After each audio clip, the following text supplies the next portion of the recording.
Thank you, Your Honor.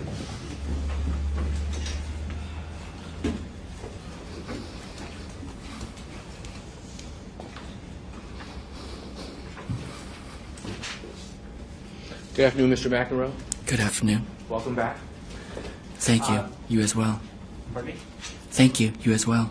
Mr. McEnroe, when we broke for the noon hour, I was asking you some questions about the 911 recording that Erica, 911 call that Erica made at the time or just before her death. Do you recall that? Yes, sir, I do. And we talked about how you obviously saw her on the telephone, correct? Yes, sir. You went over to where she was and took the telephone from her. Yes, sir, I did. Where was she, Mr. McEnroe? She was behind the couch. She was at the back of the couch at that point, about midway down. And when we say back of the couch, are we talking about the big couch or are we talking about the love seat? We are talking about the big couch. You took the phone away from her, and what did you do with it? As I expressed earlier, I took the phone away from her, and I don't know the exact chain of events, but I believe what happened is I looked to see if I looked at the handset, and then I put it to my ear, and then I tried to figure out how to hang it up, and when I couldn't figure out how to do that, I just tore out the battery and threw it aside. That's the chain of events. Can you speak up just a little bit, sir? I'm sorry, that chain of events might not be quite accurate, but I remember doing each of those things. I'm going to hand you what's been admitted as State's Exhibit number 45. Okay. You can take a look inside there and confirm that that is in fact the battery that you removed from the cordless phone. I can't tell, but I'm sure it is. And when you took it from the phone, you took it from the phone for the purpose of disabling the phone? Yes, sir, I did. So that Erica could not finish that call that she had connected to 911. This is correct, yes. Then later on, after the murders, you guys left the residence, Yes, sir. you and Michelle Anderson, Yes, sir, we did. and at some point you returned to the residence for the purpose of looking for evidence. Yes, we did. And the purpose of looking for evidence was to conceal evidence, right? Yes, sir, it was. To destroy evidence, Yes. to cover up any involvement by you or by Michelle Anderson in these murders. This is correct, yes. And that's exactly what you did, isn't it?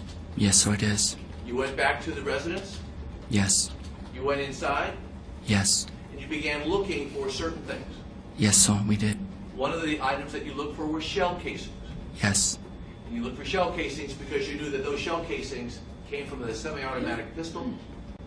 Yes. Semi-automatic pistol was a 9mm. Yes. The 9mm was handled both by you and by Michelle Anderson. Yes. And one issue you might have with the shell casings is you're the one who had loaded the 9mm.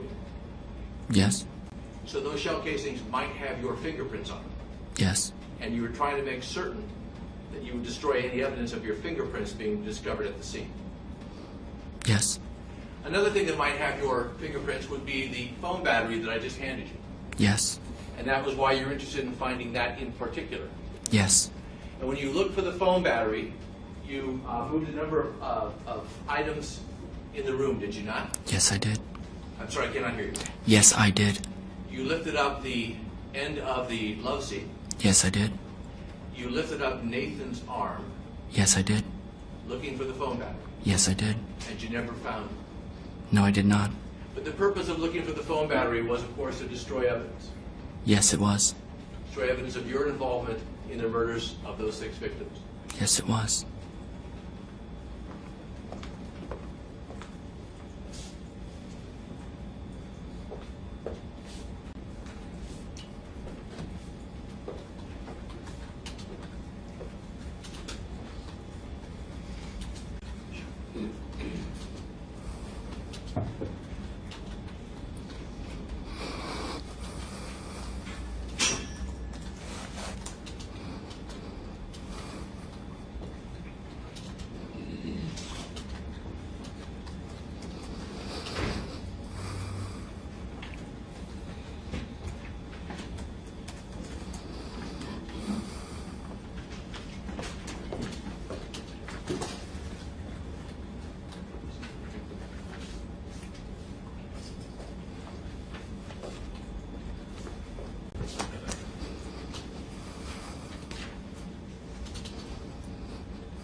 State's Exhibit 321, been marked for identification.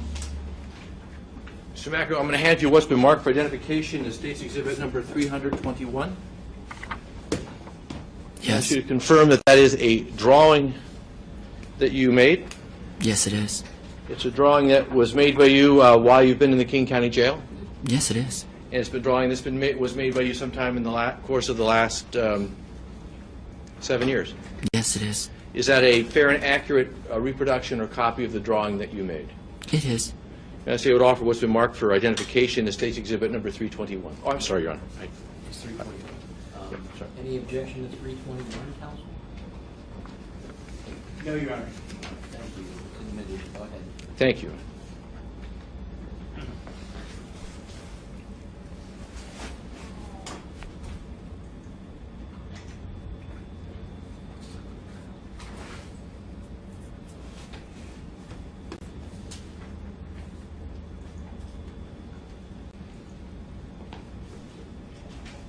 Mr. McEnroe, after you threw that phone battery that I just handed you, Yes. you continued killing. After I threw that phone battery, the horribleness continued, yes. I'm sorry, the what continued? Horribleness, yes. And one of the things that happened in the course of you continuing the killing was that Nathan found the phone battery. Yes. And Nathan picked it up, did he not? Yes. And Nathan handed or extended an arm or hand with the battery in his hand. Yes. And he extended it towards you, Yes. as if to say, is this why you're so angry? I think you're correct in that, yes. I'm saying that because at the time I was thinking that he showed maybe some level of weird understanding or whatever, but no, I think that your interpretation of, is this why everybody's so angry, is probably correct. I'm sorry, you can't quite hear you. I think your interpretation of him, of his demeanor being, is this why everybody's so angry? I think that's probably correct. This series of pictures is not of Nathan. This series of pictures is actually from a South African girl. And in that last one, she's actually reaching for the camera, the one on the bottom, just in case anybody was wondering. I can't remember exactly what her name is at this point, but it's on the original. Can you remember how it was that Nathan extended his hand with the battery towards you? He held it out like this. What did you say to him? I did not say anything. I removed it from his hand. I do not recall how. Did you throw it again? I probably did, but I do not recall. Where was Nathan standing when he offered a hand with the battery in it to you? He was standing right between, he was standing a little bit over from where he died at. He was standing at the front of the corner of the couch.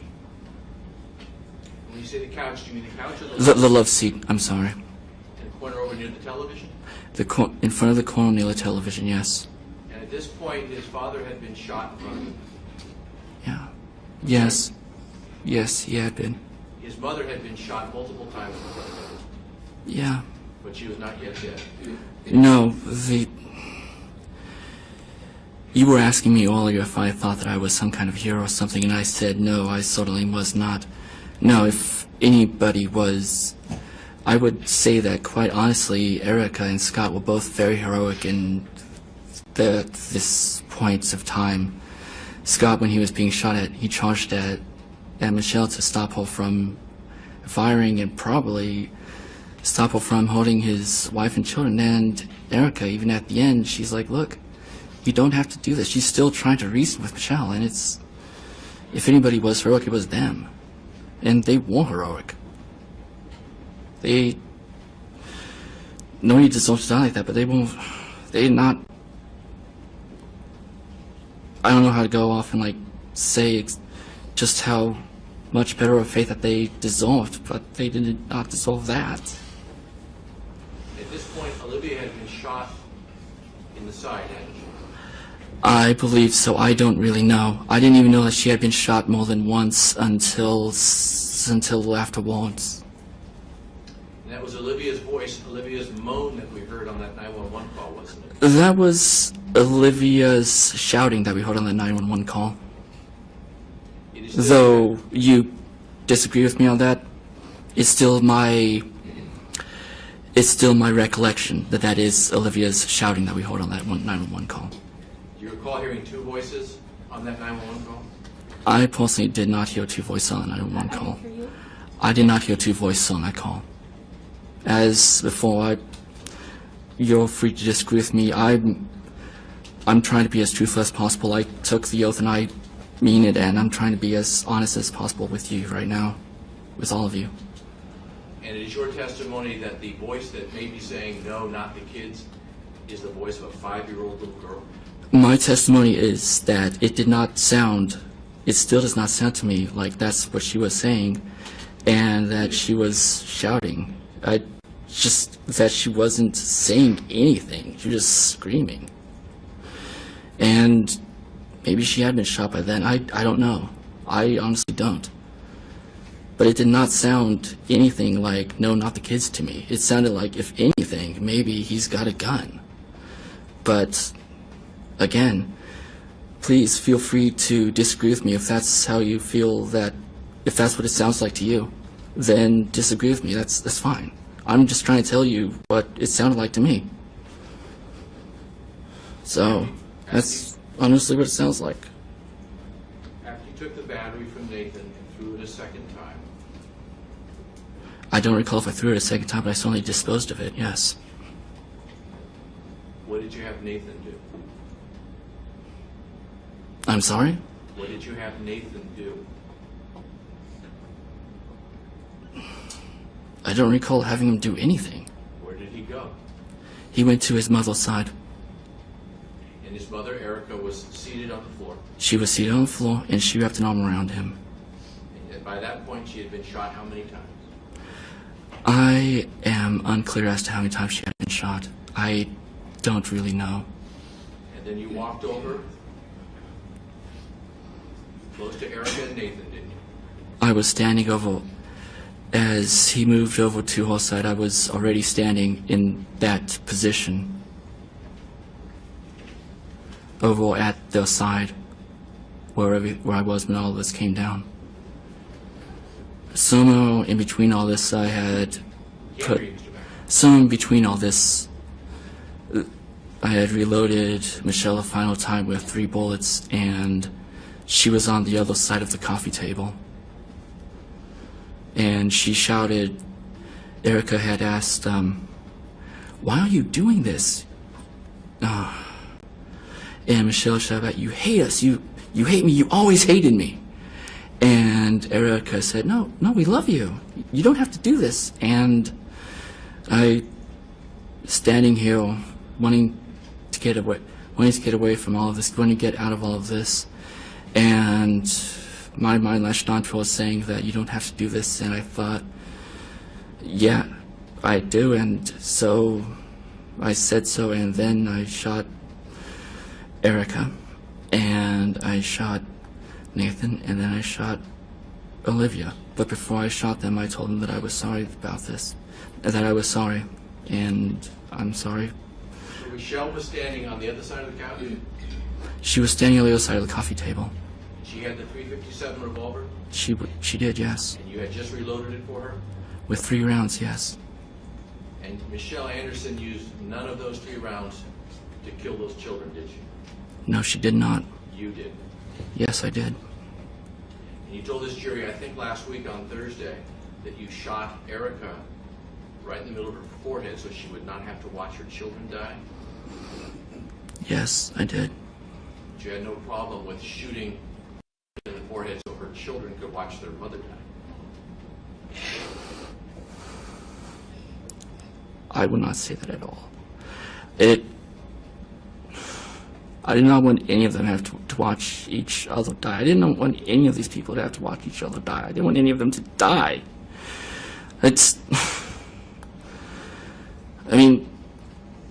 I thought my options were that they had to die, and so I was trying to do it in the least awful way possible. That doesn't make it right.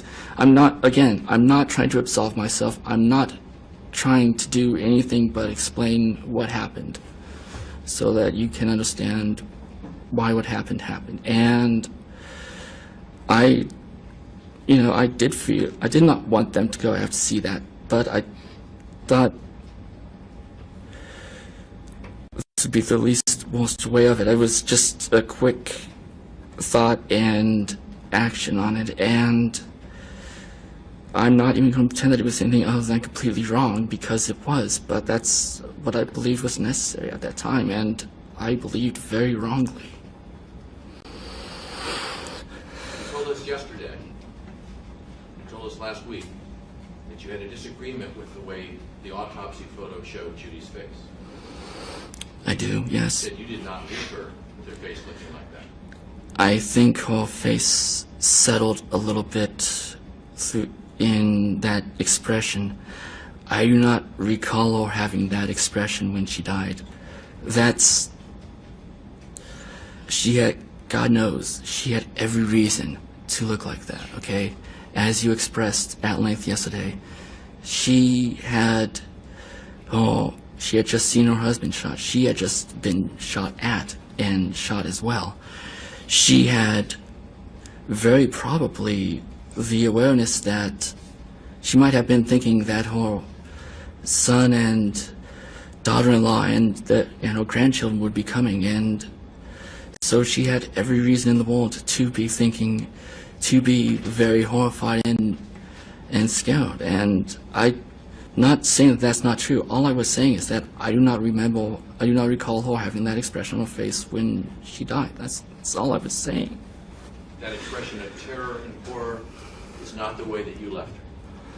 That's what I'm saying. You also had a disagreement with something else about the investigation, did you not? Being? Pardon me? Being? I can't hear you. Being? Didn't you tell us on direct examination that Olivia was not in the position that she was found when you shot her in the head? That is correct. She was not down like that when I shot her in the head. When I did, she was upbeat. She was upbeat? No! I can't, I know. I'm trying to go out and say, I'm trying to find the right words to explain it. I'm cutting myself off in the middle of words here. I'm sorry. No, she was up behind her mother a bit. Her head was not on the ground, and her rear, as far as I know, is not in the air. I think when the bullet hit her, it pushed her head downward and pushed her lower body upward like that. That's all. Mr. Macro, you're aware that the track of the bullet runs from the back of Olivia's head out the front of her head and directly into that bullet that's in the floor? I am aware of that, yes. And is it your testimony that that is a coincidence that her body wound up in that position directly over that bullet? I am not saying that that's a coincidence whatsoever, so all I'm saying is that when she was hit, that pushed her down. I'm not just that. All I'm saying is that that her face was not on the ground when I fired. I'm saying that she was up a little bit and was pushed down by the bullet, is what I'm saying. That's all. I am fully aware that bullet in the... Can't hear you. I am fully aware that bullet that was retrieved from the duct came from home. Yes.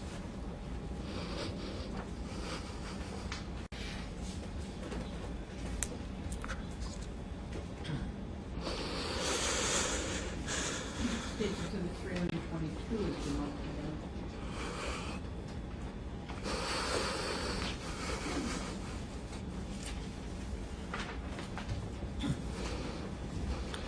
Mr. McNamara, I'm going to hand you what's been marked for identification as State's Exhibit number 322. So, I'm going to ask you if you recognize that as a page of writings, if you look at the front and the back, between you and Michelle Anderson. yeah, this is from when we were at Meridian Ridge. Yeah. And you're aware that that page of writings on the front and the back were taken from the 1910 residence where you and Michelle Anderson lived at the time of the murders? I would assume so, yes. Do you recognize the writing on the back? Yes, I do. Is it your writing? Some of it is, yes. Is the other writing Michelle Anderson's? Yes. Any reason to think that this is not a fair and accurate copy of the document, the original you're holding in your hand, State's Exhibit 322 for identification? This looks like the original to me, yeah. Yeah, I would say it would That's- offer State's Exhibit 322. Any objection to 322? No, Your Honor. 322 is admitted. Thank you. Mr. McEnroe, on direct examination, Mr. Prestia asked you at some point, well, why didn't you call Judy and warn her? Yes. Call Judy and try to get some help. Call Judy and try to figure out a way out of this. And you said, if you recall, you didn't have her phone number. You remember that? Yeah. I guess he found it. For the record, we're looking at State Exhibit 322. Does it not say at the top, I love you, Joe, here are some contact numbers. The second number down, 425-829-0797 would be Mom's cell phone? Yes. I'm not sure if Mom to be that's... Judy? Yes, sir, I do. I'm not sure if that's the same number that she had when she died, but yes, that does appear to be her number right there. I The had... number down is 425-333-4778. Do you see that? Now that one's almost certainly the same one, yes. What was that? Now that one's almost certainly the same, yes. That says Mom and Dad's home phone. Yes. You also had Scott and Erica's home phone, correct? Yes. Scott Anderson's cell phone number, correct? Yes. And Erica's cell phone number, correct? Yes. So you did have Judy's telephone number, didn't you? I suppose that apparently if I had written it and sought it out, I would have been able to find it, yes. I had not occurred to me to even search it out now. But as you've shown, if I had sought it out, I would have been able to find it, yes. I was not aware of that, but it doesn't matter now.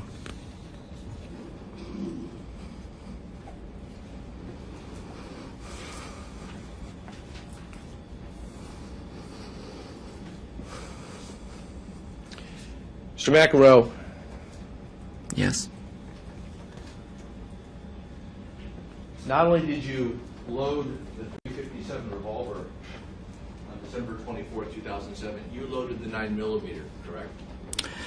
I had chambered around for her, yes, because she asked me to. She said, "I'm not sure if I have this right," and asked me to chamber around for her. So I did. Yes, I failed on that one too. What was that? I failed in that respect as well.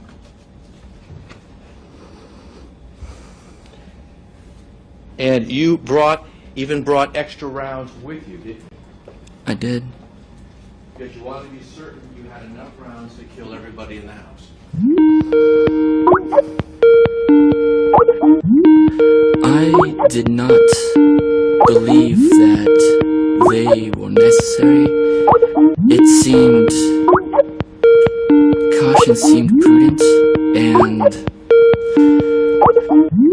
that doesn't change the end result. The end result is the same. Yes. It seemed prudent, you said? It seemed prudent that if we're going into a situation where there might be fighting, to make sure that I have enough ammunition if it comes to that. I'm actually a very cautious person and try to make sure that I've prepared for unforeseen situations.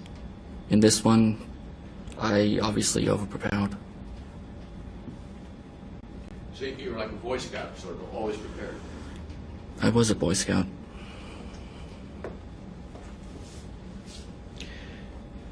Mr. McEnroe, I think we've established, and I think you've agreed that none of these murders would have happened without you?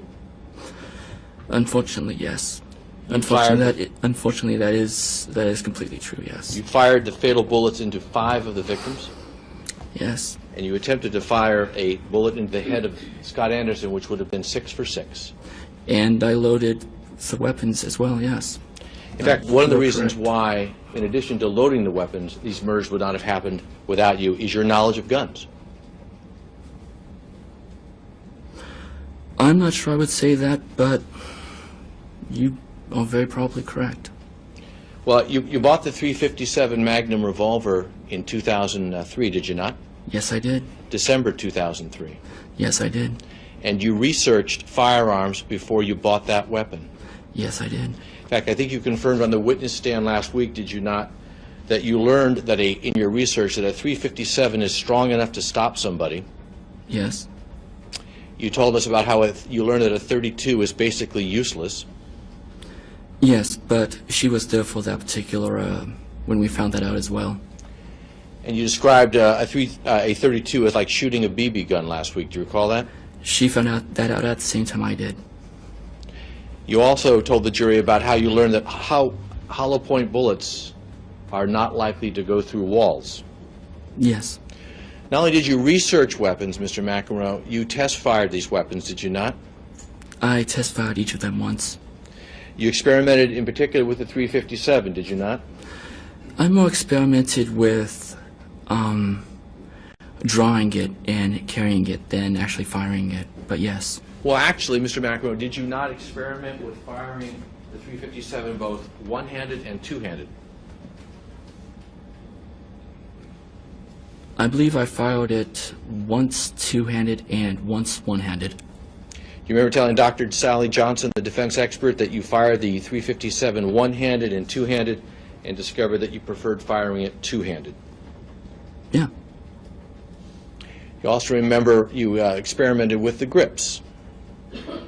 I tried to find I didn't like how the grip that came with it was cut open on the bottom, so I tried to find a different grip for it. I had ordered the wrong grip, and sending it back would require going down to the post office and all this other rigmarole, and so... Keep your voice up, please. Yes, and all this other rigmarole, so we never did change that grip out. And you found from your research and from your test firing that you preferred the rubber grip because the kick wasn't quite so bad, correct? I'm not sure what the kick would have been with any other type of grip, because that's the kind of grip it came with, and that it did not have much of a kick because of it. At least I assumed it was because of the rubber grip. Do you remember telling Dr. Johnson that you preferred the rubber grip because the kick was not too bad? As I said, I believe that the reason that the kick was diminished was reasonable was because it had that grip on it.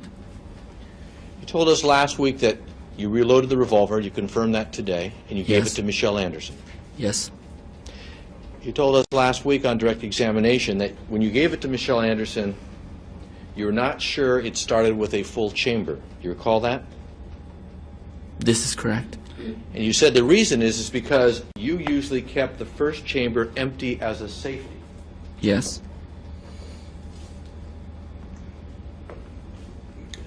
But that's not true for December 24th, 2007, is it?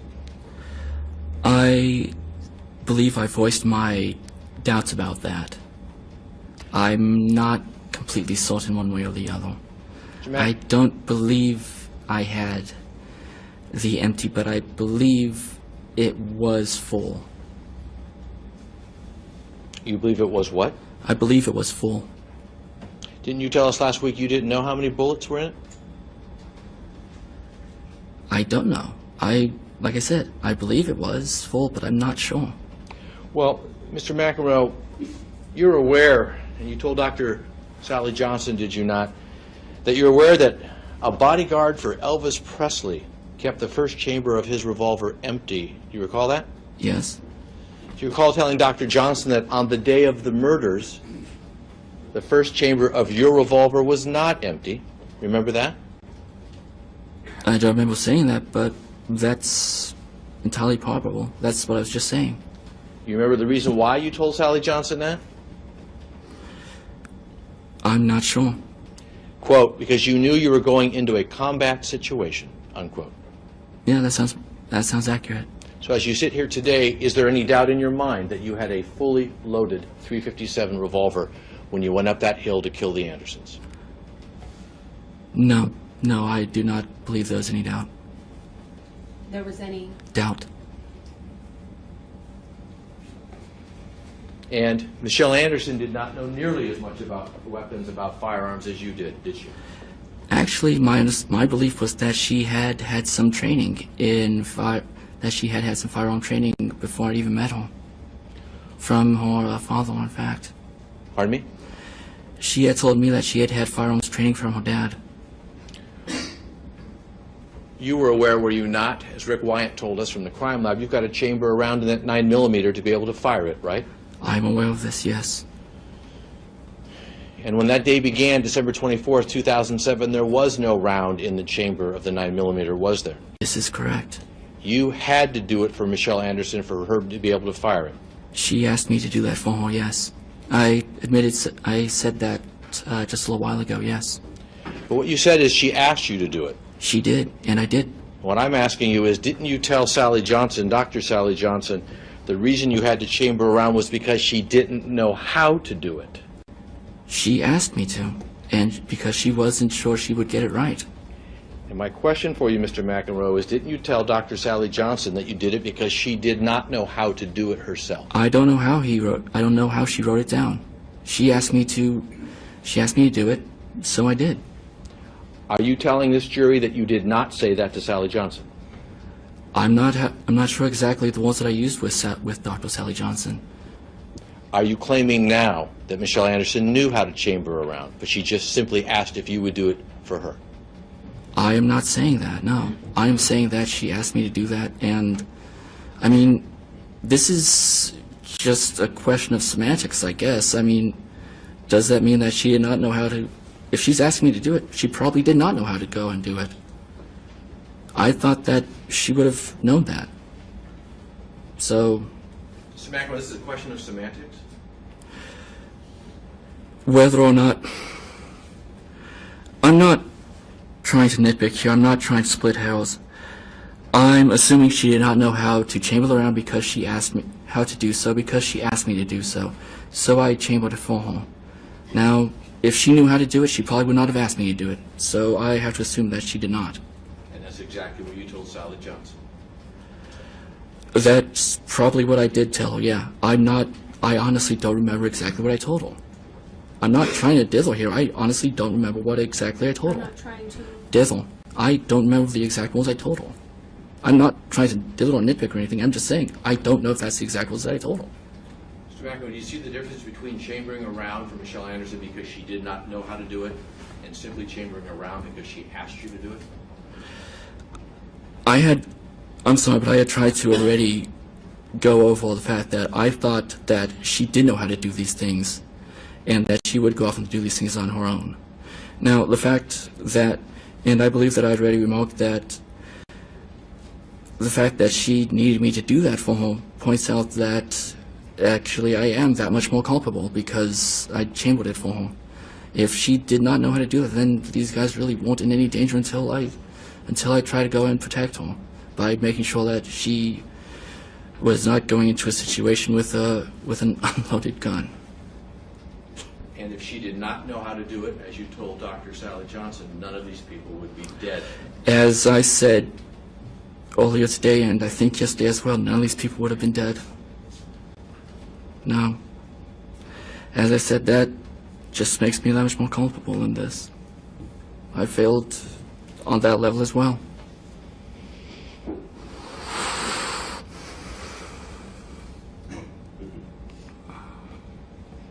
And you remember Michelle Anderson telling Detective Tompkins she didn't even know how to load the magazine for the 9mm.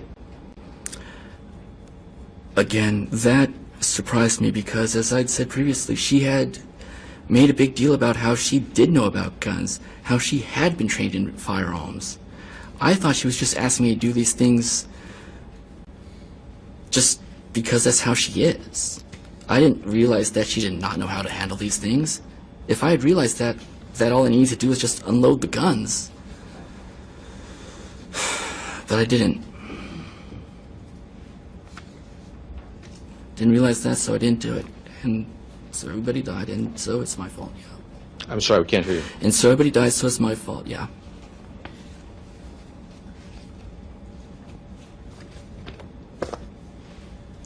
Mr. McEnroe, you claimed to the jury on direct examination that the .357 revolver wasn't really yours. Do you recall that? I don't recall it, but I assume that you're correct. I don't doubt it. Well, Mr. McEnroe, you testified last week regarding the No, I'm purchase just of saying the that I don't- .357, did you not? Okay, I'm just saying that I don't recall saying that. That's all. Okay, I don't doubt you at all. I'm just saying I don't remember saying it. That's all. You remember telling this jury that the .357 is in my name, meaning your name. Yes. You bought it for Michelle Anderson. Yes, sir, I did. That's not true, is it? It is true. I bought it for Michelle. But then she felt that the .357 was too big for her, so she went back. So she wanted to get a different gun. So we did. This time it was actually in her name. It was a 9mm. So the .357 that you purchased in your name, Yes. that you kept, Yes. that you used, Yes. was really hers? Yes. I had originally gotten it for her. And she would remind me every so often that that was her gun. Yes. And it's your testimony that you purchased that .357 in your name, and the master of control and domination, Michelle Anderson, never had a problem with it. She did have a problem with it, but the thing is that that's the law. When you buy a gun and you're paying for it, then it's in your name. Did she ever even fire that weapon, Mr. Mack, before December 24th, 2007? I do not believe she actually fired either of the weapons. I'm sorry, can't hear you. I do not believe she actually fired any of the weapons. Only you did. Only I did.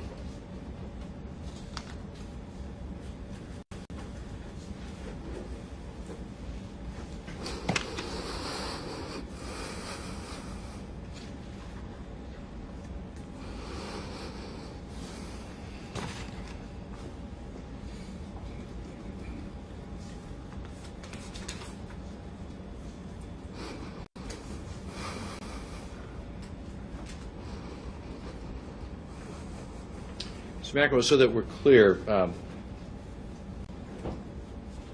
you and Michelle Anderson planned what you were going to say to the police, did you not? Yes, so we did. You had no intention of turning yourselves in, did you? No, so we did not. You did not return to the property on December 26, 2007 to come clean, to admit responsibility, or to acknowledge accountability, did you? No, so we did not. We did eventually, but that's not what we went there for now. You both, it was your intention to lie to the police to see if you could get away with it, was it not? Yes, sir, it was. And you heard Michelle Anderson's confession played here, did you not? Yes, sir, I have.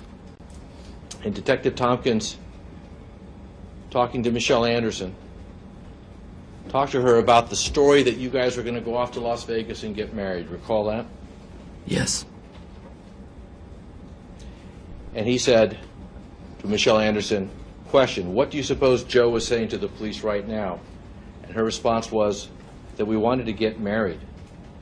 Question, so is that the story you guys agreed on? Her response, yeah, but we wanted to get married anyway. That was a story that was cooked up by the two of you, right? Yes.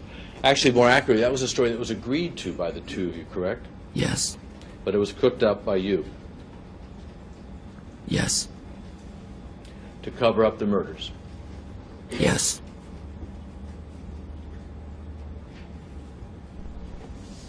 You're the one who came up with the alibi, didn't you? Not Michelle Anderson. This is correct, yes. You're the one who came up with the details to tell the police. Is that not true? Yes. It was not Michelle Anderson. This is correct. All she came up with was the desire to kill people. Say that. Why don't you say that All loud? she came up with. Hold on. Throat's really dry.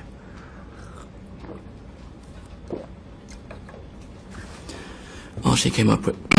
All she came up with was driving me into this position. Driving this into. This has to happen. I was the one who was trying to handle things once everything went the way that she had wanted.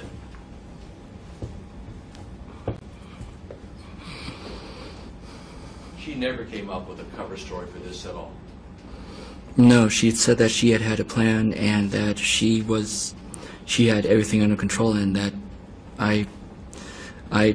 when I voiced my doubts, she just said, no, don't worry about it, I got everything under control. And then and that I should just trust her. And then when everything happened, she had no cover story at all. She had no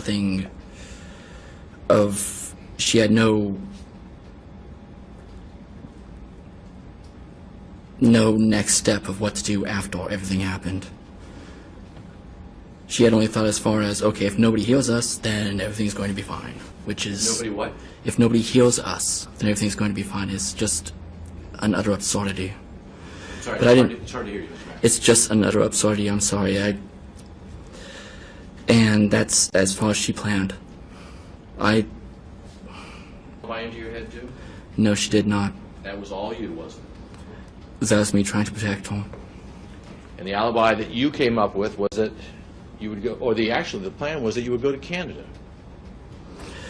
When we're going out, I had asked her, it's like, where are we going? She didn't even have any idea where to go afterwards. She had actually wanted to go back and get her call from Scott. And I'm like, no, that's... Please keep your voice up. It's hard to hear. I'm sorry,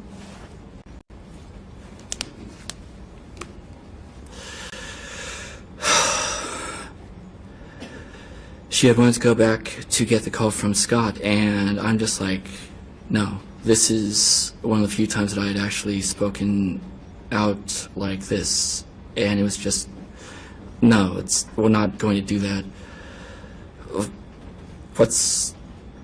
Where else are we going to go?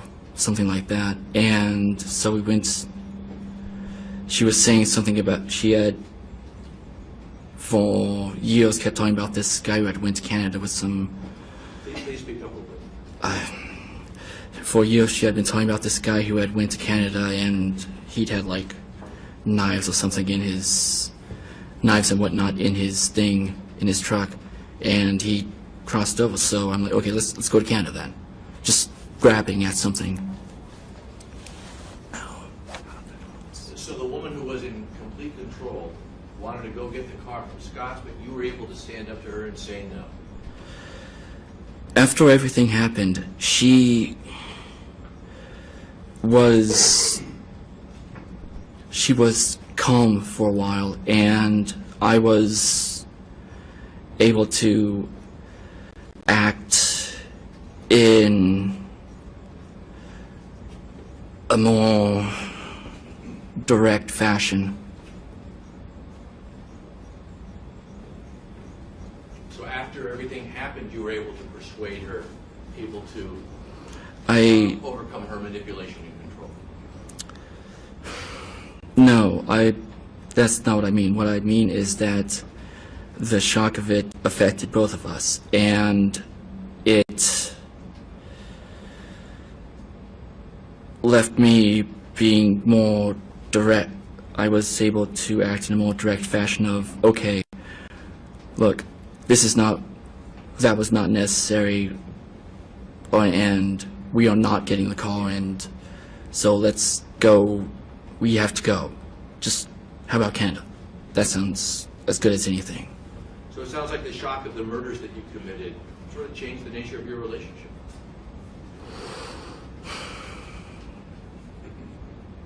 Only for about a day. But you could stand up to her. Only for about a day. Then we went back to the way that she went back to being her. She was edging back into her controlling mode, and I was edging back into my thing. Well, the only thing The only thing that was holding me together at that point was keeping her safe. That's If not we- completely true, is it? If we had walked away, I would have killed myself. That's, again, believe it or not, doesn't change anything for me. I don't know what else you might be talking about, but Mr. McEnroe, the day before the murder, you testified this morning that Michelle Anderson wanted to kill somebody who had almost run her off the road. Remember that? and I managed to talk her out of it. Yes, You Pardon did. You me? meant Hold on. Didn't hear you. and I managed to talk her out of it. Yes, so before these murders ever happened, before the shock of these murders ever occurred, you were able to talk Michelle Anderson out of killing somebody. there was a large number of people that I had talked her out of killing. You could talk her out of killing a single soul stranger, but you have But I wasn't able to talk her out of. Excuse me, Mr. McEnroe, I'm not finished. I'm sorry, Saul. But you have no ability to talk to her about killing her family. I actually spent quite a lot of time trying to talk her out of it, and every time I talked her out of it, she would come back a month later with some reason why that didn't work, why it was totally okay with her, why it was, again, necessary.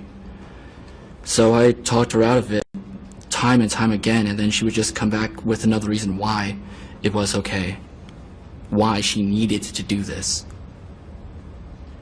Mr. McEnroe, isn't it true that you could talk her out, you talked Michelle Anderson out of killing that poor woman, if this even ever happened, the day before the murders, who ran her off the road, because it was the promise that you told her she could kill her family, remember?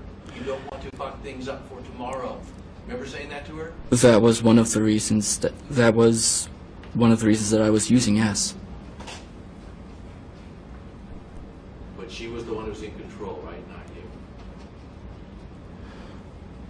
Again, if you don't believe it, then don't believe it. It doesn't matter. I took an oath and I'm trying to be as honest as I can up here with you. The plan that you came up with, Mr. McEnroe, was first to go to Canada, right? Yes, and as we're going to Canada, I don't know if this is before or after I realized that we were way the hell out. And I asked her at some point, so, whatever happened to that guy who went to Canada? Did they ever catch him? And she's like, yeah. So we decided that we should maybe go somewhere else. I don't remember exactly along the lines when that happened, though. Along the lines of when that happened, though. When you saw the police helicopter as you were returning to the Carnation property, you had already an alibi that you had come up with. True? I already had not just an alibi, I had another. I was trying to. As I said earlier, was really hoping that if I believed that enough, that it would actually be real. And as absurd as that seems, I was really desperate for that. And it didn't work at all, obviously, but. Can you speak up, please? And it didn't work at all, obviously, but yeah, it was an alibi that I had already created that we were trying to focus on. I was trying to focus on. I don't know. And it's an alibi that you came up with, not Michelle Anderson. Yes. And the alibi was you guys are going off to get married, right? The alibi was that we were going off to get married and that I was trying, that we had told the Wayne and Judy beforehand that we were going to be eloping and that they were okay, that they were happy about the whole thing, and that we were going to surprise everybody when we came back with that. Yes. That was your idea. Yes, sir, it was.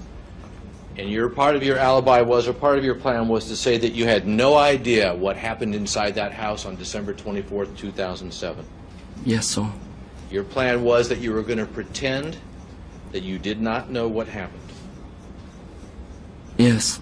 As you phrased it to Dr. Johnson, Your idea was to come back and plead lack of awareness. Yes, sir. The two of you are going to come back to the scene and sort of just stumble on to a murder scene with 6 victims. Yes, sir. This is correct. And you were surprised that the police were there, weren't you? I was surprised that there was so many of them and that they were so professional as to have, well, not just the conduct, but the level of their equipment. For example, the helicopter. It wasn't the Podunk Police Department you counted on, was it? No, sir, as I said previously, no, they were very professional and very,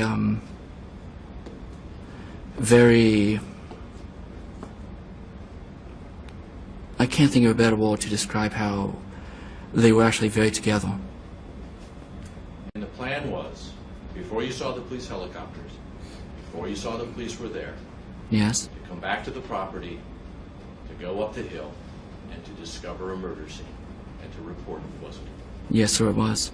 If, in fact, as I said, there was the small hope that maybe it's absurd to even mention, so I won't. Oh, feel free. Okay. As I've already mentioned previously, there was the absurd hope that maybe, I can't hear but you. there was the absurd hope that maybe by focusing on that and whatnot, that maybe that the way things should have gone would have actually been the way that things had gone, as opposed to the way things did go. But as I said, it was an absurd, desperate hope and didn't work whatsoever. Did you say last week on direct examination that you thought, when Detective Pavlovich said that people were at the hospital, that maybe they just had been badly brain damaged? He said that they were at the hospital, and I needed to follow up on that. I was very curious. I was wondering, did they? Well, are you seriously suggesting that after having fired bullets into the heads of Wayne and Judy Anderson, having put plastic bags over their heads, dragged their bodies out to that shed in the backyard, that you really think they had survived? I did not think it was very likely, but since he had raised the possibility, I felt that I needed to inquire about that. I was very curious about that. I did not think it was, as I said, I did not think it was very likely, but he said that, okay, they're in the hospital. It's like, okay, so maybe? Did it occur to you the awkward position that would put you in? That your victims would have survived, they would be around to tell the police that you had shot them in the head? It did occur to me, and it also occurred to me that if they had survived, as I said, they would have been badly brain damaged, and that would have been even worse in some ways. So you did them a favor? No, so I did not. All I'm saying is that if they had been badly brain damaged, that would have been very. I'm not going to say that would have been more tragic than what happened. I'm just saying that that would have been tragic as well. You told Sally Johnson, did you not, it is true, that all the details of your alibi that you manufactured were manufactured well before you got back to the house? This is true, yes. That you reviewed the details with Michelle Anderson? Yes, sir. And that Michelle Anderson would have it down for a bit, but then she would forget the details that you were giving her? Yes. You said Michelle would have it down for a minute, but then she would just spaz out. Your words, not mine. Yes, sir. This is correct.